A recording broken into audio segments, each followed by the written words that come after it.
Welcome to the Raj Kotecha Show, #1 podcast in Dubai. And in today's episode, joining me as always is Vik. Hello. And the equivalent of a My Body, My Choice picket sign, Alex. What's up? Thank you, God. I get abused on this podcast. Thank you, God, for giving me that. I was like, where are we going to go? I was like, I feel like I might have had that in the reserve somewhere. So anyway, great episode today, guys. Long one. Yeah. We talk about some interesting stuff. Up on the screen right now, you can see all of the things we talk about in this episode. And if you're listening on audio only, check out the show notes on Spotify and Apple. We talk about Instagram updates its feed. Yeah. Alex did a little piece on that, which was good. It was good, interesting. He did his homework and, you know, shed a lot of light on the fact that Instagram's gone.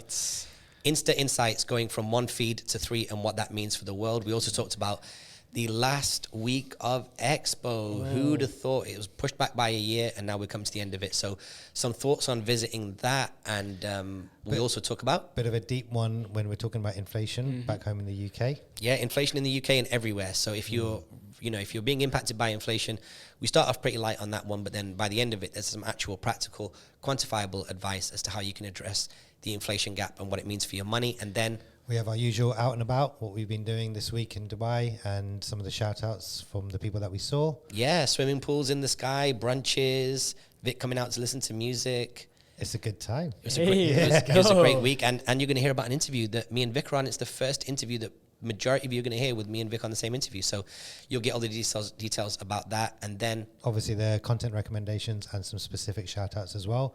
But the content recommendations range from super ghetto on Netflix all the way through to highly intellectual on YouTube.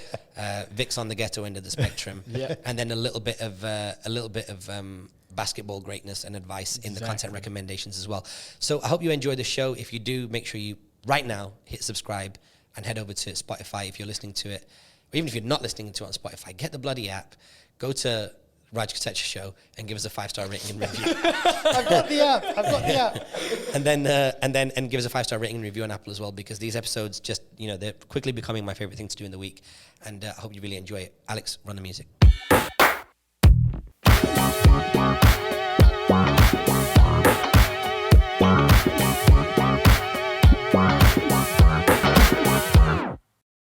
Today's a great episode because we're always going to start with the same first section. We made that decision today over lunch, and that first section is out and about in Dubai. Who's been out and about this week in Dubai? We had a pretty busy weekend last week. Oh, God. So we wrapped not my friends, your friends. We wrapped the podcast last week, and then it was somewhat of a busy day after that, right?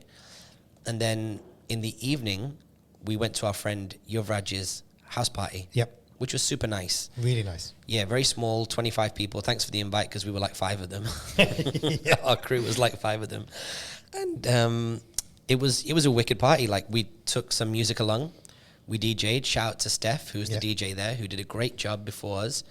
You said he was 12, 13 years in the game. Yeah, he started at 18. I think he's 32 now, something like that. So about 14 years in the game, and this has been his only job in the city. Wow, good job. Good job, Steph. So he's a private DJ. He did a great job at the party, and the party was just full of wonderful people as well. Shout out to Sham Savani, who was in the building as well. Man, you talk about, I love hanging out with Gujaratis that can speak fluent Gujarati and speak it more as they drink more. Yeah. He's the best. So yeah, he also supported the first My Friends, Your Friends. Look him up on Instagram. He's a cool dude, fashion guy, and involved in so much in that space. So we had a great party that night. Shout out to Rita for coming out with us as well. Yeah, Shayla was out as well. Exactly. So we had a good old time, and then what was really funny is that I went to bed hella late that night because there was a lot of like joviality at that party, and I woke up at 10 o'clock in the morning, not knowing where the hell I was or what I was doing, and I got a message from Vik saying, "Yo, are you good for 11 for the podcast or for the interview?" Yeah. So I was like, yes. So we had an interview booked in this very same space that we're recording from today, which is the Rove Studio in downtown Dubai. And it was with our dear friends, Peter and Nana, who have a podcast coming out very soon called the HOSTMASTERS podcast. Look out for it. We can't link to it because it's not live yet. But on the way here, you were like, who's the podcast with? Like, you I had no idea. I hadn't told you. No. So let me give you the backstory. So what had happened was I got a voice note, And it was the week that we did ALGO where I apologized to people and said my WhatsApps are backed up. One of those WhatsApps that was super backed up was Peter, the gentleman who we did a collab with at Papa, saying, you know, we're launching our podcast, or we've launched it or whatever, and we'd like you guys to be the first episode or the first guest or something along those lines. That was one of the podcast. That was one of the audio WhatsApps that I didn't hear. And it's funny sometimes, because sometimes when someone chooses to audio send you a message on WhatsApp, if they'd written it, it could have been more likely to be read. And sometimes if they write it, you're not able to read it because you're driving, and an audio would have been easier. But in this case, unfortunately for Peter, I didn't check the message.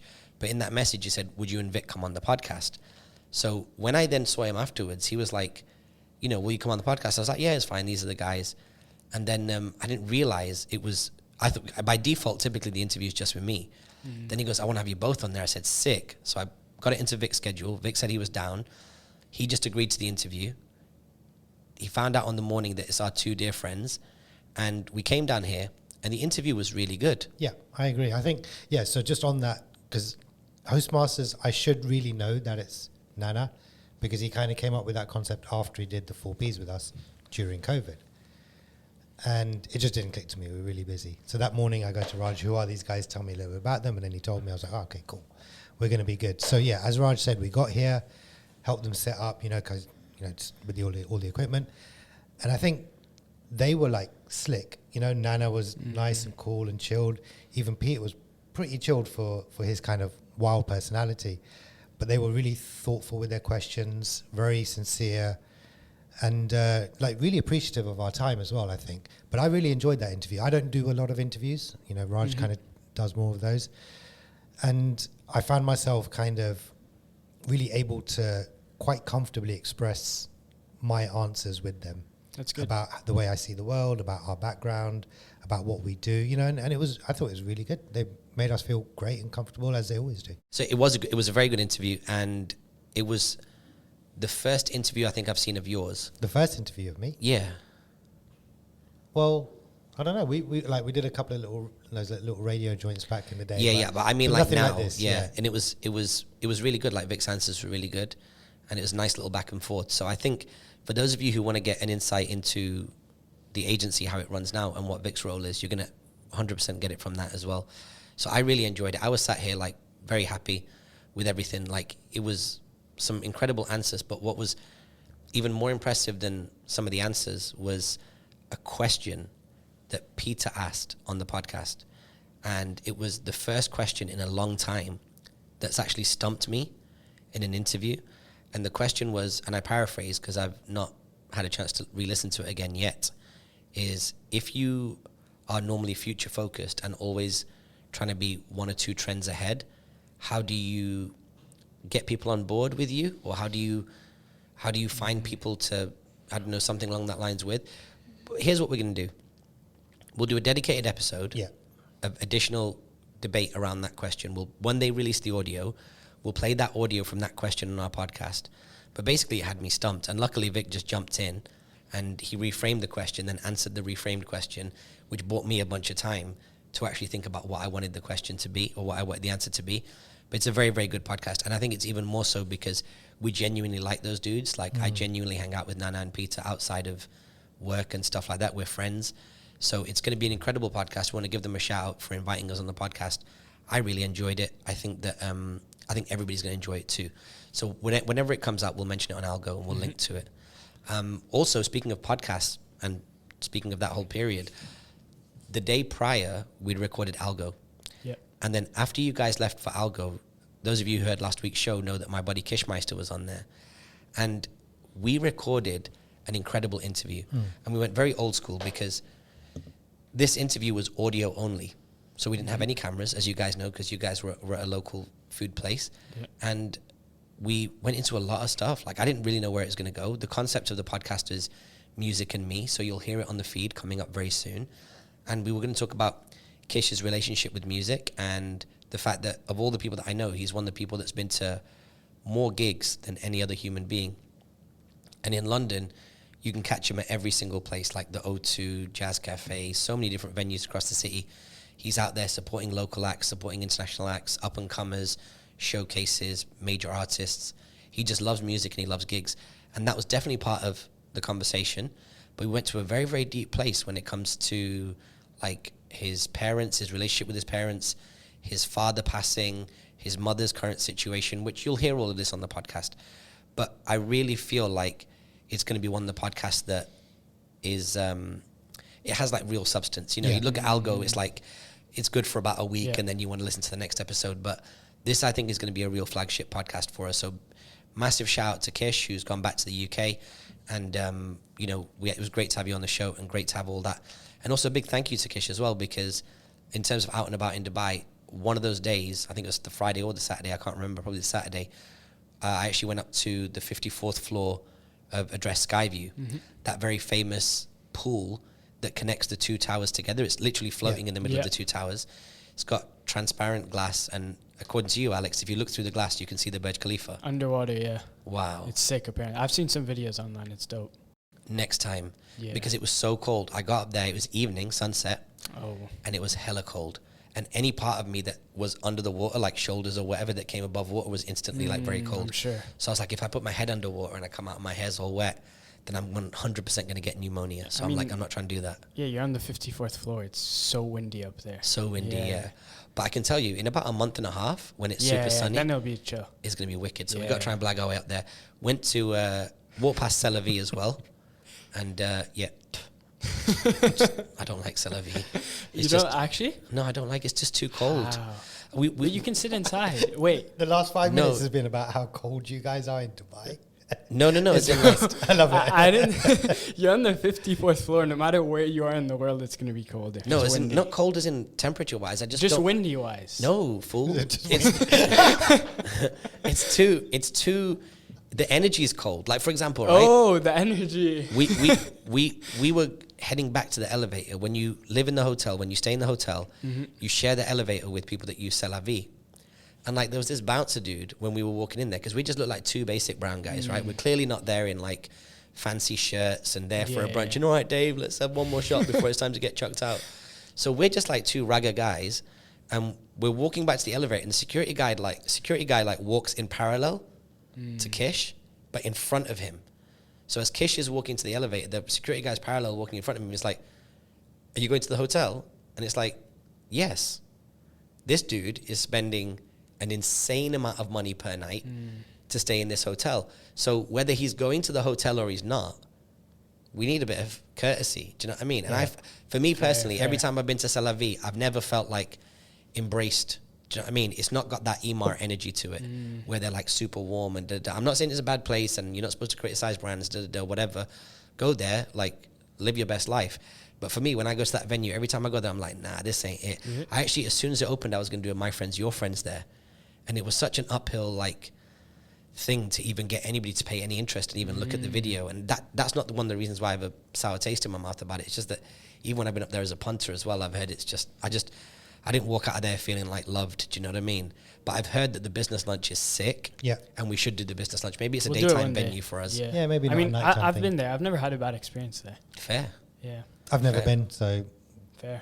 I mean, we'll see at the business lunch. You will see. Yeah, we'll see. No, hold on. Depends what time the lunch is, because I might be not like finished by then. But a big shout to Kish, because we spent a lot of time with him last week whilst he was here. You particularly did, but the whole weekend was kind of with him. Friday night he came out to Yuvraj's thing. Well, Saturday after the pool, we went to West Lodge. That's what I was going to say. Then you did the brunch with him. Then you went to the pool, and then we did West Lodge together. Oh my goodness! Sundip was out. Sal was out. Yeah, so it was great, man. We did the brunch.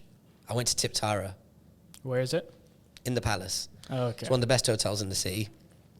Brunch, not so much. Really? Wasn't for me.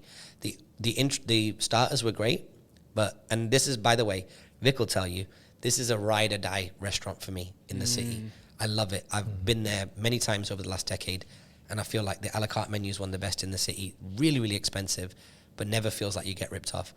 But the brunch just didn't really quite do it for me. I'd send a couple of dishes back because they weren't warm all the way through. And So yeah, man, that weekend was crazy. But all that being said, Vic came out Saturday night. So let's go. When I was ready to go to bed, and everybody was like, "Yo, let's go here." There's gonna, you know how different people pitch you going out to a night. There's gonna be mad girls. There's gonna be this. I was like, I'm not doing it. I'm not doing it. And then Vic was like, no, let's go listen to some records. I was like, that's a solid first principle. To be fair, all I needed was like a bit of a cleanse. Like, it's been a mad week. Minute. It's been a while, but it's been a mad week. I had like kids parties and then this, and I had a lot going on that week as well, and that weekend. So I was like, I know Travi will be there. I know he's going to be on form. Kish is out. I love listening to music with Kish. Even if I don't sit there and talk to him about the music, actually I get a lot of energy from him just vibing from the music. So I love that. And we were there. I mean, I was probably there for like an hour and a half, maybe. Like we left at 2. Got there at 2:15. midnight. No, I left before you. So okay. I left at maybe about 2, whatever. So 2 hours. Got my fix. Got my Shazam fix as well. Sundip was out. Sal was out. It was cool, man. It was a good vibe. They brought out the bull mask, the bull mask, and all that. And then you've put a note about Jenna. Oh yeah, so a few people came over to say hello. Actually, one of the other reasons why we went there that night is my girl Nanika was in town, who's married to a very, very dear friend of ours, Nikesh, out in they live out in Singapore. So it was very, very efficient for me to go, because Vic was like, let's go. A whole bunch of other dudes were there, let's go. Friend from Singapore was in town, shout out to her. It was nice to catch up with her. And Travi was DJing. We talked about Travi last week on the podcast. You felt the same way when you heard him? Yeah, there's no difference. Like literally the best every single time I hear him. Yeah. Yeah. I was not vibing that night. I was chilling. Really? I was chilling.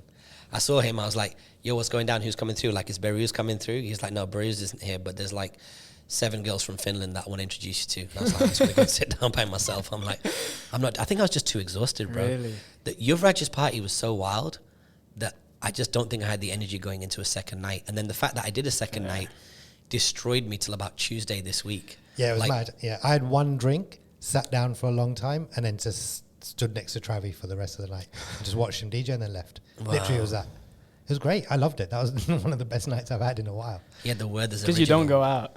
No, but like, it's exactly what I needed at the time. Yeah, yeah. So, Do Jenna, you know what's sad though? Compared to Alex, you don't go. Yeah, that's pretty sad. professional hobnobber, Chief Hobnob Officer. chief hob. Yeah. That's a consistent. We should get that made into a t-shirt. So No. we talk about shout out to Jenna. At the beginning of the night, a couple of girls came over and said, hey, they said hello. I was like, okay, this is one of those moments. So I said my little hellos, kept my distance, and then it turns out that actually one of the girls who came, Jenna, had come to Fam Jam. We'd been voice noting back and forth because she had some cool business ideas, and she has a cool business to do with getting secretaries. You can hire a secretary for a fixed block of hours. She's putting it through an incubator. And so from that initial, like, thinking, are they coming over to kind of like come flirt or whatever, it actually turned out being a really cool business conversation. So I was quite happy about that. Nice. A way to my heart is through my wallet. So if you, if any girls want to get my attention, you have to talk about work. That's the only way it's going to happen. So yeah, that was great. So we got through to Sunday. Couple of days of recovery, and then back on what else? What else this week? So that's it for like being out and about. There's nothing else that's kind of. Damn it! This week really we just special. worked. Yep. Yeah, this week was like really locked down, working on. We had like a couple of presentations to work on. We worked on the 4Ps a little bit. You were doing a lot of post-production for one of our clients. Yeah. So actually, it was really a lot of deep work this week. I was doing some more work on Notion. So actually, just getting the business in order before I go away next week, and just making sure we have a lot of stuff. Where are you place. going, Vic? Where am I going? Yeah. I'm going to Sharjah. Why you gotta lie? I'm going to Mauritius for a week with the family. Nice. Are you So ready? excited? No, I haven't packed, but I'm super excited. It's good. Packing's I mean, nothing, packing. Yeah, it takes like 30 minutes of dedication. I don't know. I'll ask Shayla how long it takes her to do my packing. Wow. Nah, I'll do my packing. But Mauritius is like you don't. Chilled. So when you go to Mauritius with a kid, I'm assuming you're not going to any like formal places. For the most part, you're going to casual places. Like there could be nice casual places, but they're not the kind of place where they expect you to wear shoes. What do you mean, like in terms of like restaurants and stuff? Yeah, like you're not going to go to like a sushi samba in Mauritius, are you? Nah, I mean, I don't think you go to Mauritius to go to a place like it's that. not like that. Mauritius is much more like authentic food, like almost like homely style food. Do you know what I mean? Hence I'm saying, so you can just wear casual clothes. Well, we're staying in an all-inclusive resort, a really nice one in the south of the island. Last time we went 8 years ago, it was just me and Shayla before Ine was born, and we were in the north. And again, just a nice, chilled out, all-inclusive place. We're really just going to like relax and do nothing. Beach, pool, good food, few drinks. and take, like, you know, do a tour of the island. So take Ine around and kind of go see all the main things. But beyond that, really just chilled, man. Like, just take it easy. It's been a hard life. Yeah, your truth is going to be very different going back to Mauritius this time than Very it was different. last time. Yeah. Yeah. So, but looking forward to it. Yeah. Thank you. So yeah, that's all it is, man. This week's been pretty much just a lot of deep work. Deep work. Good. Well, I'm happy about that. Shout out to my accountant Summit, who's in town. We went to, we popped into a couple of nights ago. Man, there's a new place, and I'm actually kind of glad I've forgotten the name, because I'm going to throw a very, very small friends and family party there. Okay. Capacity is about 45. And when I say 45, it looks like 22. Oh, really? It's tiny. Yeah, it's the equivalent of Downtown or? Downtown. It's the equivalent of having a party in my flat. It's the same square footage, but with 95 times more furniture and a dope sound system. And you got a lot of furniture. Yeah, and vinyls. Yeah, so it's really really cool. So we'll do a little private invite to our friends in the city and do that. And it was really, really nice. So that was the week. That was the week out and about in Dubai. Let's look at a few news items from the week. Yeah, next. Instagram updates its feed. I think that was last night, this morning. Yeah, you've got it on your thing already. I have it. So what's the basis of the update? So you still have your original feed, just how it was, but they've added a following and a favorites. Following is just your following, but in chronological order. The people you follow. The people you follow, because your normal feed will give you suggested reels and like things like that. But this following one just shows you who you follow. And now, Are there ads in that feed? no, I haven't seen any so far. I mean, I doubt it as well, because the whole point was for people to only see what they're following. Got it. And then they've also added a favorites, which is you can search up users and create your own favorites feed. So only the accounts you favorite come up on that specific feed. Do you need to follow those accounts? I haven't checked yet. I have not checked if you need to follow. That's but such a good question. I don't know. But I went onto it, and it just gives you a search bar, and you can look up the username. So I haven't tried looking up a username of somebody I don't follow, but What do you think that'd be what do you think to the update? Like, why have they done it? Do you think it's actually of any use? I'm sure it will be some use to some people, because we talked about this a few algos ago about unadding people, like unfollowing people, and I did that same process. So everybody who I don't want to see on my feed, I have already unfollowed. But there are people who are following way too many people and might not have time to go through and unfollow. So I think for those people, it will be useful. But for me, I also think that the chronological feed isn't useful to me, at least, because Instagram knows through my actions what I would like to be served and in what order. And so I don't see a reason why I'd want to see it chronologically and not through what Instagram thinks I want to see. Okay. I think I know why they've done it. No matter what happens, if there's only one feed, any intelligence that's applied to that feed about what it is that you like is all algorithmic. Mm-hmm. They have actually asked you to fracture your own feed. So Yeah. what's one way that Instagram knows that you like something? You like it. You hit the like button. Now, you've got a whole separate feed where you have to manually, with friction, with your own energy and time, graduate people to favorites. Imagine what insights that gives the algorithm. True. Because they could be gleaning stuff from your favorites and making better suggested posts on your normal feed. That's true. So let's say, you're a young guy, you've got, I'm sure, a dozen things to 2 dozen things that you're interested in at a reasonable level, but your sweet spot might be drones. So you might say, okay, I'm going to have my main feed as my main feed, my chronological feed, whether I use it or I don't, doesn't really matter here or there, but my favorites is where I'll siphon all of my drone content. Well, that's going to be an indicator data point For my main feed. for your main feed. So actually, as much as we look at this and go, oh, we've always wanted chronological content, or we've always wanted a separate list for favorites, it all feeds back into their machine. Yeah. We mustn't forget that Instagram is a for-profit company, and the more profit they can make from selling to advertisers, the better. And the only way they can get the insights to do that for advertisers is based on our user behavior. And now they're asking us to do more heavy lifting by creating these kind of things. I think post iOS 14 update as well, they've not had the same level of high touch when it comes to targeting. And so what they'll do is they know that your chronological feed is not going to be the sexiest feed.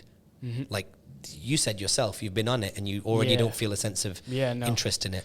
Yeah. But a lot of people asked for it to come back. I wasn't one of those people. I knew, like, I had a feeling that even if they brought it back, I wasn't going to use it. I think they asked for it to come back. People asked for it to come back because it was a change that happened. And people don't like change. And they're like, I want it back to the way it was. And now they don't care. Yeah, but I never cared. Even when they first changed it, I didn't feel like a difference in, like, I think you might be in the minority of that. Majority of people are like true. a bit more simple. It's like that saying, if you look at a tech company and why they might make a change, like when Facebook launched Newsfeed, or when YouTube launched Shorts, or when Instagram launched Stories, it's like that old saying, it's not you, it's me. That's the reason why they're doing it. They're not doing it for you, they're doing it for themselves. Yeah. And if you benefit from it, or if you accept it, bonus. But for the most part, they're doing it to tighten the product up. So fair. Let us know if you've got the update already on your Instagram. Let us know which of the feeds you're using the most. Are you going to change your behavior? Are you going to even go and play with the other feeds? And if you started using it, let me know what you think the business opportunity as well is. Because for us as a content agency, I think we're going to see this play out in a very interesting way. And we've still got to sit down, just the three of us, and have the discussion as to what user behaviors can we expect to change inside Instagram. And then how do we then adjust our clients' content towards those user behaviors? Any thoughts, let us know. Raj at creativecontentagency.com or Vik, V-I-K. We'd love to hear your thoughts, or send us a DM. Next. Inflation back home in the UK. I'm hearing it from a lot of people. My parents for sure, but a lot of people back in the UK talking about inflation. If you're listening in the UK, please drop us a message and let us know. But there was one thing that my good friend Bal sent me. It was an article. What does the article say? So it's actually Martin Lewis from moneysavingexpert.com. He published it on his own website. So it looks like a lot of the other newspapers have kind of picked it up. And he's basically saying that he's out of tools to help people save money. Now, he's obviously, well known in the UK as a financial influencer and financial guru. And I'm sure he's helped hundreds of thousands or millions of people in the UK to find ways of saving money, whether that be switching energy providers or discounts here, or just, like financial just like tips. Small tips, And some bigger big ones, tips, and he comes on Breakfast TV and everything. So he's credible in the UK. But he's essentially saying that the cost of living crisis will hit harder from April because of the energy crisis. That people don't know now, where to spend their money and how to spend their money because of the cost of living going up so high. So there is actually a quote on this article where he says, I'm reading messages from people saying money prioritization used to be, do I go to the hairdressers or do I go to the pub? Now it's about, I'm prioritizing feeding my children over feeding myself. What are your thoughts? I think the setup for this recession is going to be a lot more pronounced than the previous ones. So this would be, I don't know, this would be the first full-on, like, big grown-up recession, because when you had the subprime mortgages thing, it all existed within, it was heavily orientated by the financial world, the banks and whatnot, and specific aspects of the financial world. And then in, the late 90s, early 2000s, when the dot-com thing happened, that was kind of restricted to tech. We've not seen like a proper recession. And what people forget is that we've been tinkering around a recession for about 4 years. Yeah. If it hits, it gets messy. And then a recession is a precursor to a depression. So the same way that we're pre-recession and we're seeing recession dynamics now, once we enter a recession and that starts to mature, it then hits a fork where it then starts to turn around, and that can be 2 years, 4 years, or whatever. Or you start going closer to the edge of the next cliff face, which is depression. So there's a lot of stuff going on at the moment. I think energy is a big industry, and food is a big industry. It's one that can't be siloed and dealt with the same way that finance can, because with finance, you've got economic stimulus, you've got so many different things, quantitative easing that kind of makes the problem go away. You can put an elastoplast on it. With conflicts between any of the major powers like we're suffering at the moment, it's I think it's going to get really, really real. For you, you're going to see something which, Alex, you're going to see something which is coming at a bit of an awkward time, because you're going to university, you've got costs, you're going to university in Amsterdam, aeroplanes need fuel, you know what I mean? And then the actual cost of living goes up. So I think it is something that you've got to factor. I think we spoke about this on the podcast before. you've got to have an inflation strategy in your business and in your personal life. You're like, listen, if it goes in this direction, where do I cut costs, or do I need to cut costs?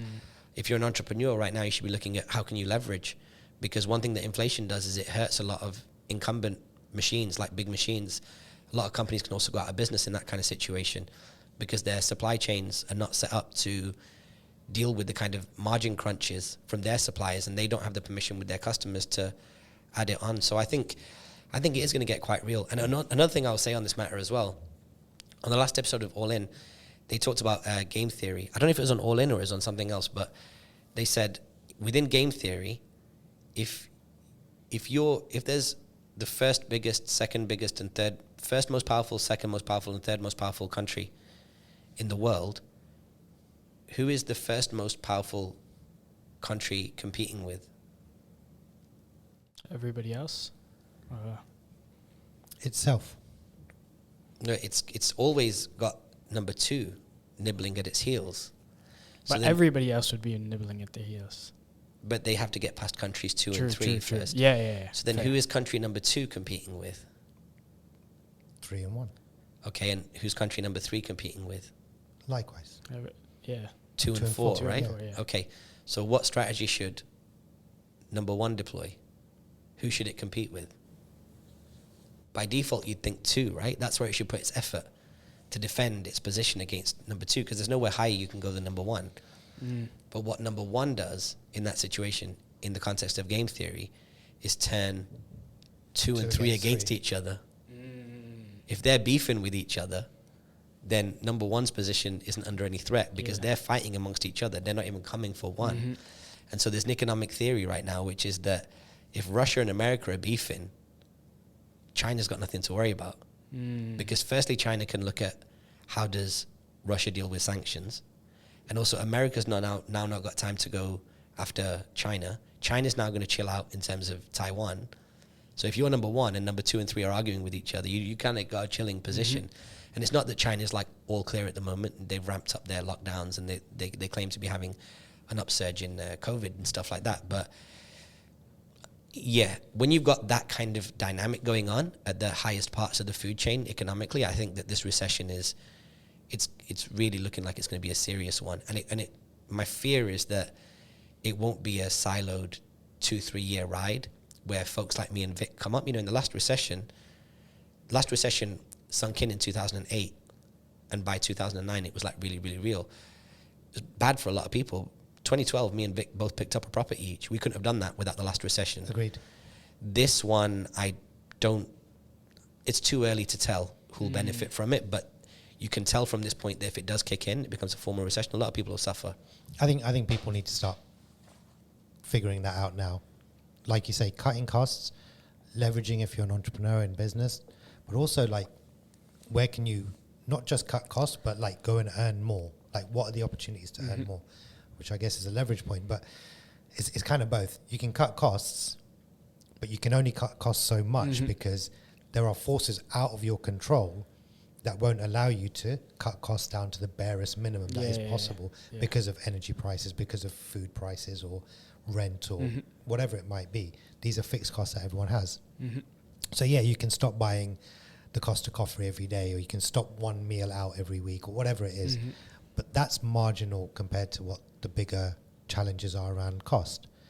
So now it's a question of, okay, start trimming down some costs, start tightening the belt. Well, they say tightening the belts a little bit, but now where can you go out and earn more money? Like what countries, what industries, what businesses, what people are not recession proof, but will probably have a bit of an upswing in the recession. And therefore, how can you maybe get some of that upswing as well? Yeah, typically what happens in a recession, and I consider this my third recession. I actually said during COVID it was my third recession, but COVID it didn't have, the economic impact wasn't as crazy from a core markets point of view, but there is always a power shift. People who can't afford what they're currently paying for will downgrade and go for cheaper options. What that means in business is that contracts that go to large companies get cancelled and medium companies pick them up, leaner companies. Contracts that are with medium-sized companies come down to people like us, smaller companies. And there's a change that way. So I think there's that. And I think Vik made a good point there as well, which is that the advice I'd give people, and I'm saying this from the point of view of somebody who's going to walk this recession. I'm personally I'm not worried about it because I'm always thinking about money. So when a recession comes along, it's not something that it's still within the subject of money. I would recommend that people think about it like this. If inflation is at 8%, a lot of markets right now are saying 7.9%. In reality, that means it's probably at 10. So in your mind, imagine a 10% recession. That mean that the money you've got in the bank, if you got $20,000, you have in 12 months' time, you'll have $18,000 of effective spending power, whether you want to spend that on bread, milk, cheese, petrol, school fees, whatever. You've now got to make up for that 10% move. As Vik rightly said, you can stop Costa coffees, you can duck out on one fancy meal a month, you can maybe even cancel a holiday. But that, if you imagine your life as a business, that will only make up a certain percentage of that 10%. So let's say that makes up for 6.5% of it. Mm-hmm. Now your effective inflation impact is 3.5%, which is good when the rest of the market is 10. Anybody who's not adjusted for inflation is bearing the full brunt of the 10%. So then the question is, if you want to beat inflation, what initiative can you come up with that puts more than 3.5% top line revenue? Because if you come up with an idea, and the good thing about recessions is it forces people to be resourceful. If you come up with an idea that moves your revenue or your income forward 10%, and you've cut your cost by 6.5%, you're now actually up net. Because the 10% extra revenue makes up for the 10% inflation. But the 6.5% cost cutting actually moves you 6.5% ahead of the market. So that's the way that you can, and then in fact, if inflation creeps up an extra point or two, let's say it goes to 12%, you've still got a 3 to 4% margin. So for those of you who are new to this, please consider what I'm saying and do that. I'll be doing it. I don't necessarily talk about these things in public, but now that we've got this platform, I want to be able to, help people think a bit smarter about it. God damn, we went very serious right there. I don't really talk about that kind of stuff. But I think it's an important It's important. topic. It is important. Because here's the thing. No one really knows, and maybe this will be the last point here. No one really knows, I guess, what inflation is, what affects inflation, and what effect inflation has on you as an individual, or as a family, or as a business. And I think people do need to understand that. Now, we didn't actually go into the depth of like what inflation is and stuff, and that's okay. But just know that it's there, it's happening, and there is something that you can do about it, at least at a philosophical level. Now, tactically and how you execute against that, that's a different story. That comes down to, being present and looking for opportunities and, figuring that part out. But really and truly, people got to know that it's there, it's going to happen, it's going to affect you. Be ready. All right, well, that's it. Debbie Downer, everyone. But well, I guess from one downer to another for you is Expo coming to a close. Yeah, last weekend this week. Okay. And Expo's done. Oh, I thought we were going to talk about Alex's knee. I thought Alex's knee was going to get a chapter. Okay, we'll come back to Alex's knee. Let's talk about Expo. I think Alex's knee, by the way, sorry, before we get into Expo, I think Alex's knee, low-key, is going to be the fourth, co-host on this show because so many people like Alex that listen to the podcast. Shout out to all of you, by the way. Yeah.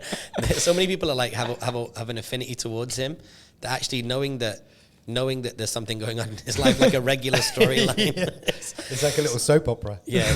So Alex's knees are mashed up and he's going to need an operation, but we'll come back to that. Okay. So Expo, last 2 weeks of Expo.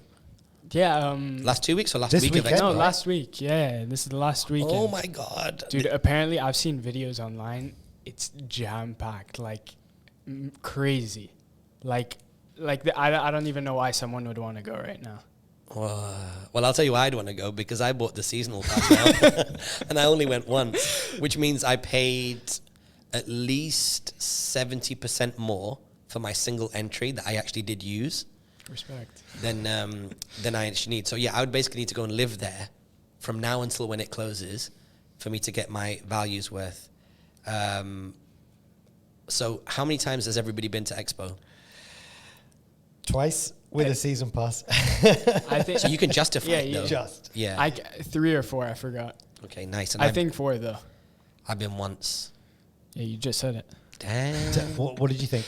I mean, it's not my thing, but I recognize that for a majority of the world, it is something amazing to see. Because I recognize that you can go there and see what this time basically every single country had to offer for their future and what has happened, and how their country is as of now.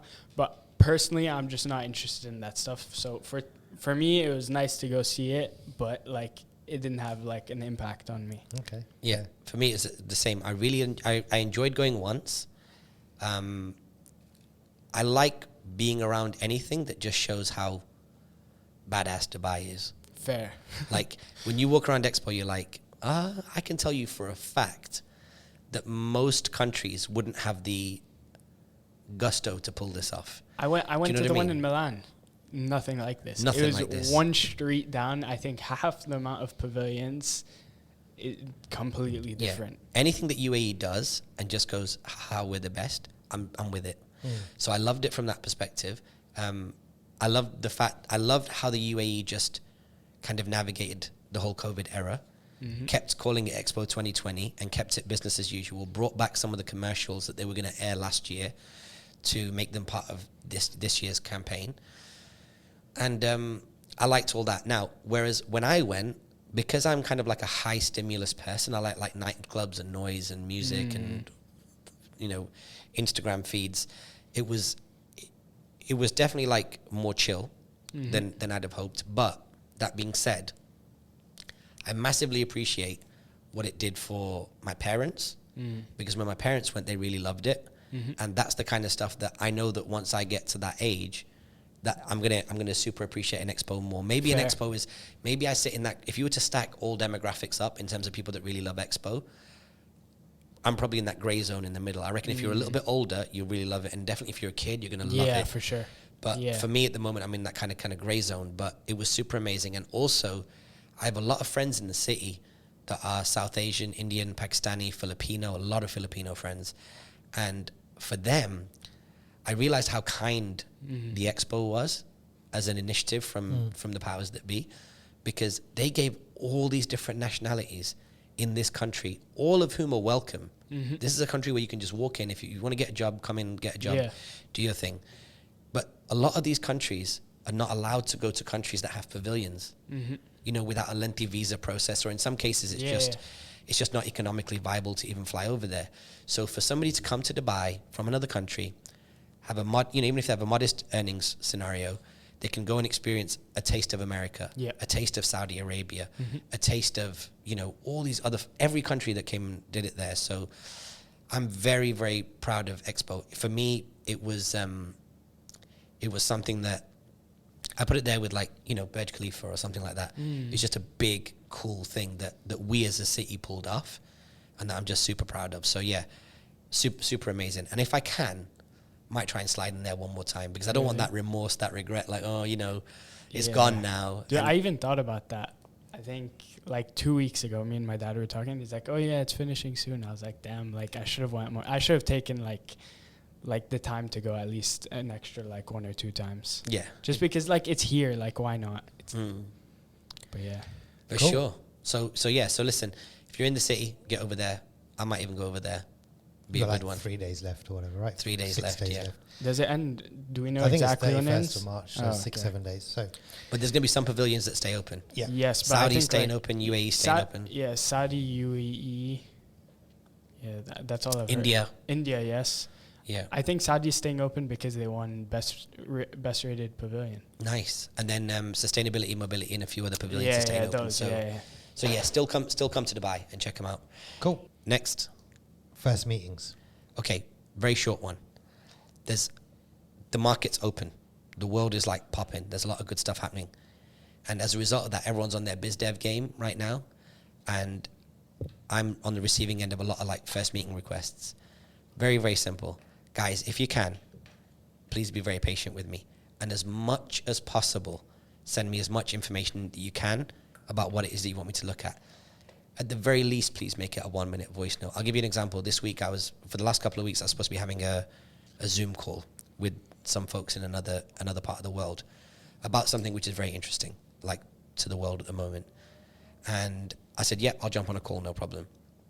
Then I got an email saying, before we jump on the call, can you sign this NDA? And then we can have a conversation. Now, the NDA is probably going to be, 1/6 of what the call would require of my time. You know what I mean? It would take 5 minutes to fill it in. But it was in Word. I have to download it, save it as PDF, apply my signature, reattach it to the email, send it back, and then set up the meeting.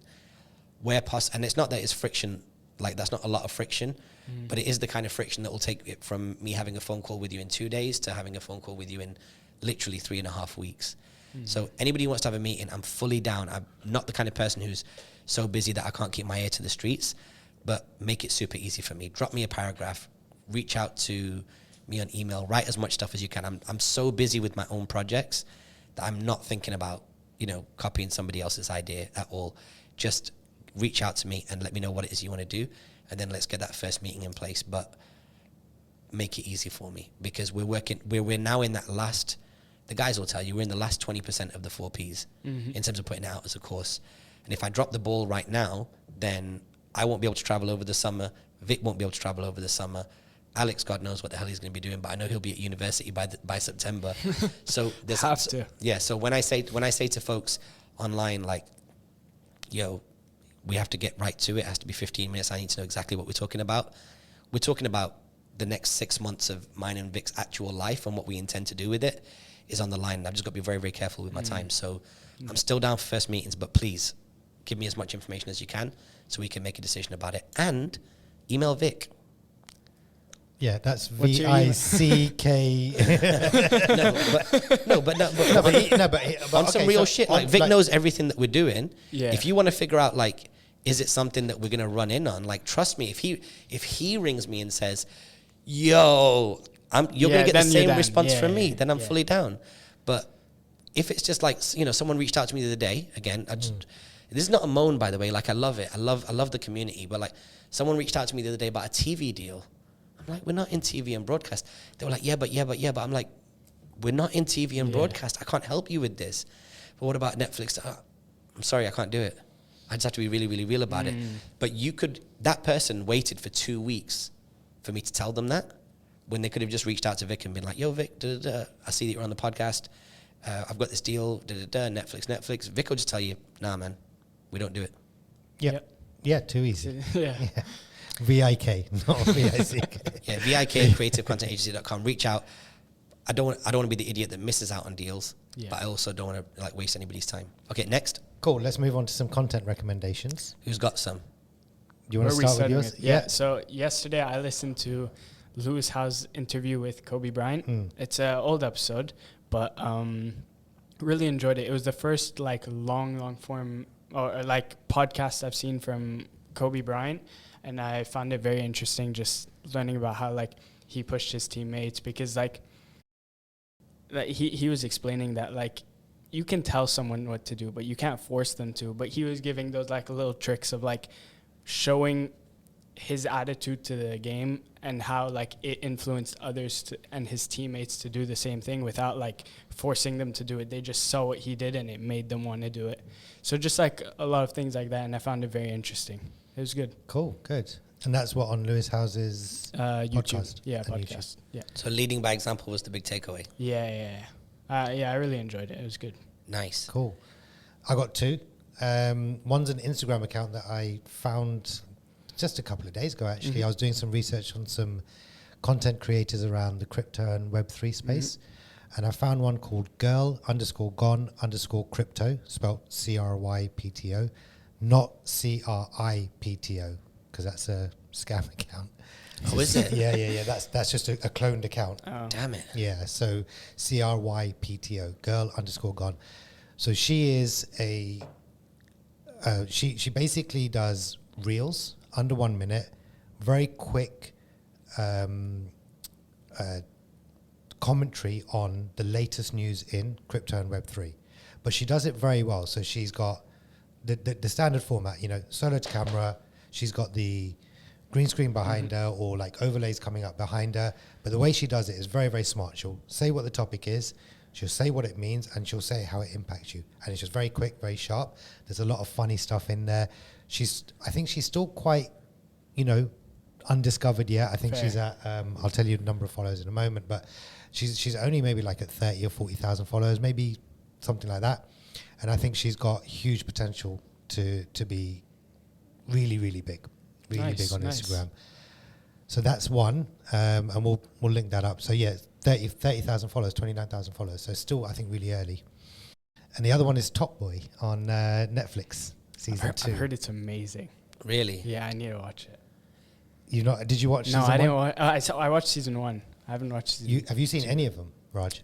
I've seen 1 and 2. There's 2, right? Well, Yeah, there's so one. it's- Yeah. Yeah, it's like season 1 was done, I think, on Channel 4, and then Netflix picked it up, and they did season 2, but that's actually season 1 for Netflix, and now it's season 2 for Netflix, but it's actually season 3 in the whole 3. So according to the way they produced it, I've seen 1 and 2. Yeah. Okay. And I'll definitely watch 3. So is it, if, 1 and 2 are great, is it better than 1 and 2?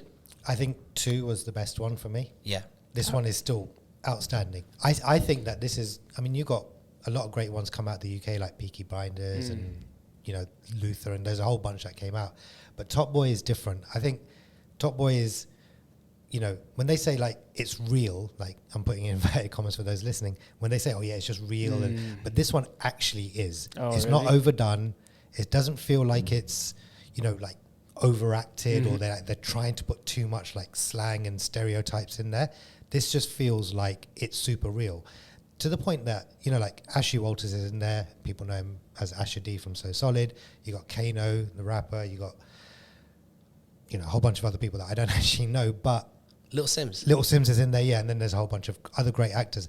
But some of the acting, and I'll just say it, is not that good.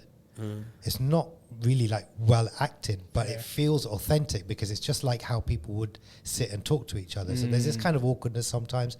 And it's super, super, super authentic in my opinion. I love that show so much to the point where I binged it over the last week, and I watched like one episode a night at like 12 o'clock, 1 o'clock in the morning before I went to sleep. I need to watch it. So definitely that's one good recommendation from me. When Vic just said Ashley Walters, some people know him as Asher D from So Solid. Did you get that? No. Interesting. The next Well, you generation. wouldn't, right? Yeah. He was Ashley Walters is an MC called Asher D, and he was in the biggest garage group of all time. Back at what year? Like You'd be what talking years? 99 through 99, 2003. Yeah. Okay. Yeah. Okay. So and me and Ashley used to hang out in Toronto. Nice. Yeah. Nice. He was there the same time I was there. He was making a movie with 50, Get Rich or Die Trying. I believe Ashley was the wheelchair character. Yeah. Or a character that ended up in a wheelchair, I'm not really sure. But yeah, we hung out. And him and my boy Rishi used to play on some sort of Sony PlayStation something or another. And that was their common interest. And I had another common interest with Ashley. So we did that on the balcony. I think Kano was great. I think Kano, for me, the outstanding performance is Kano and Sims. Like, they were amazing in this show. And I think in all seasons. But yeah, Kano's super talented anyway, but he was very good as Sully. And Asher's done great, man. Like, He's incredible. Yeah, he's done phenomenally well. Like, obviously movies and the whole lot, but I think this show is good. That show stresses me out. It's a very good show because it stresses me out. Because if you've ever been in any dangerous situations, you know the characters that you're going to meet. Yep. If you end up in the wrong part of town in London, and it is really real. Like, there's some of that dialogue and some of the scenery, and it's just a bit too real, and it makes you feel like, damn, like, yeah, it really, really is real in London. And there's a whole bunch of stuff going on that's happening in plain sight, really effectively, but could get you messed up if you don't know how navigate that. And I guess that's the point when I say, like, it's real, like, and it's not overdone, because that is exactly How it was. almost like Or how it is. within like 5 to 10% of what it actually is in real life in certain parts of London. And I know I've seen some of that around, and it's very real. But that's why I like it so much, because I don't feel like it's alien or too much. Yeah. Fair. Nice. Dope. You've got 17 content recommendations. Yeah, I'm just gonna. Too much content. Yeah, I do. I consume a lot of content. So my content recommendations are, we have to give me my phone during this, because if I can't look at it, it's just pointless. No, but like, do you want me to tell you what they are? But it's kind of whack if somebody tells you what your content recommendations are. But anyway, go on, leave all this in. Go on. What's my content recommendations? Well, you haven't got it on here on the phone anyway. So, Mac Budgowski. Yes. Do this. Go to my Twitter at Raj Kotecha, and there's a repost that I've done, and we'll put it up in the show notes as I'll well. put it up. Where this chap Mac has done such an outstanding job in a written article of summarizing all of the movements in the music world, in the music business, for the last 20 to 22 years. So we're talking about the arrival of Napster, the arrival of MP3 downloads, MP3 hardware like the iPod, streaming, and what that's meant for the music business, what it's meant for the role of the label. It's such a good article because not only does it give you a complete teardown of what's happening in the music industry, even if you're not from the music industry, it's very, very easy to understand. And that's another advantage, which is if you're not from the music industry but you want to learn from it, it explains all of the basic stuff that's happened in terms of how it's dealt with innovation, how it's dealt with profit sharing, consolidation. There's only 3 big labels out there, Universal, Warner, and Sony right now. How did that come about? It's a long article, but it's super good. I'd encourage everybody to read it. And then my second content recommendation is Naval Ravikant. Which channel is that on? Because I know that Alex struggled to find it. Yeah, it took me a while. I'll put a link up in the show notes. Yeah, we'll put a link up in the show notes, and I'll mention the channel as well, just in case anybody wants to just type it into their YouTube right now whilst they're listening to the podcast. But this is an incredible Naval Ravikant video. The title of the video is? It's coming up now. How to Get Rich, the 3 musts, late night tea chatting with Naval, and it's on Picking Nuggets. Oh, yeah. YouTube. Yeah, Picking Nuggets YouTube. Okay, so head over to their channel and check this out. Now, the reason why I'm pointing your attention towards this is it talks about the formula to get rich, right? Yeah. And it's basically saying that there's a couple of core ingredients, and he breaks them down in detail. It talks about your curiosity, the things that you like to study, following your passion, building a personal brand, waiting for the market to be where the market's meant to be, and then leverage, and the different types of leverage across leveraging money, leveraging people, and leveraging, what was the last thing? Leveraging money, leveraging people, and Products. leveraging products that can be scaled infinitely at marginal cost. Absolutely brilliant. I was saying to the guys that it's been my whole strategy up until now, where we launched the 4Ps, without me even realizing it's my whole strategy, because you're talking about 10 to 20 years worth of commitment to this behavior before somebody comes along and charts it like this. And he didn't chart it because it was just invented yesterday. He charted it from his own experience and probably the experience of talking to a whole bunch of other people that do what I do, but that have been infinitely more successful. So it gave me a real nice boost that's something that can good that can come of it. And then my third content recommendation is Alex.com. Yes. So if you go to alex.com, which is ALEX.com on YouTube. Yeah. And the name of the video is? The name of the video is How to Brute Force Your Way to $1 Million. Yes, go check it out. Just find it. It's got a blue cover.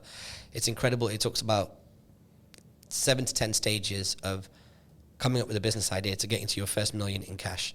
It's animated. It's super engaging. It's really, really easy to watch. There's not a business owner in the world, especially one that's starting a business now and has got to deal with that first painful 3 years, that won't benefit from watching that video. And when I remember said to you, Vic, I was like, we're going to smash this education and learning and development thing, but it's not going to happen for the first 3 years.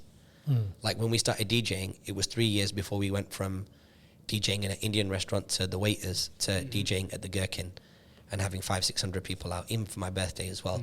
So everything takes that amount of time. It was 2009 when we first sat with Gary, in 2012 or 13 by the time we did Vayner World. So stuff takes time, and that's a really, really good thing. So a lot of really good pragmatic business content that I would strongly recommend that you check out.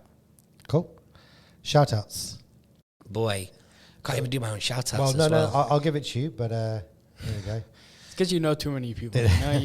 You have so much love. No, I'm just going to buy another phone. I'm going to just CapEx another phone and just do it. Let's start with our boy, Abs. Yeah. Congratulations to Abs and Kay on the birth of their baby boy. Let's go.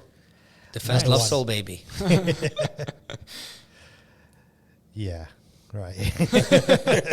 I was waiting for Vic to be like, yeah, for sure.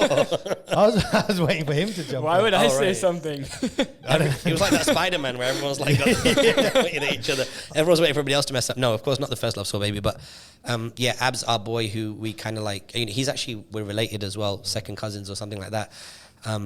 But yeah, he's been working with us since he was 17, carrying crates.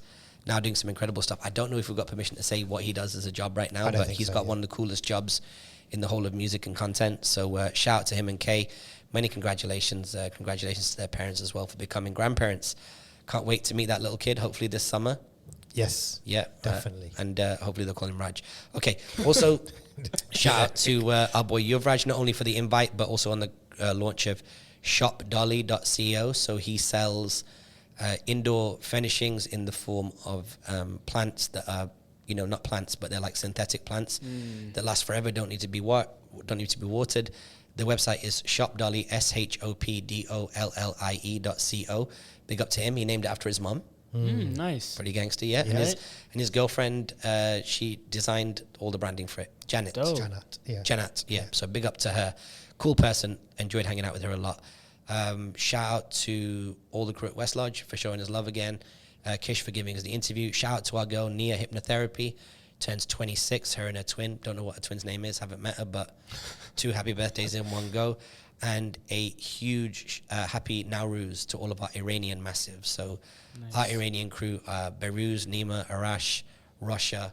You got any more Iranian man them? Not off the top of my head. Yeah. We mentioned Top Boy once and all of us. Yeah, everybody. Yeah, but like anybody who's Iranian or anybody who's like down with Iranians and celebrated, big up to you guys. It's so nice to see you guys doing your thing on Instagram. And there's so many Iranians in the city, so much love to them.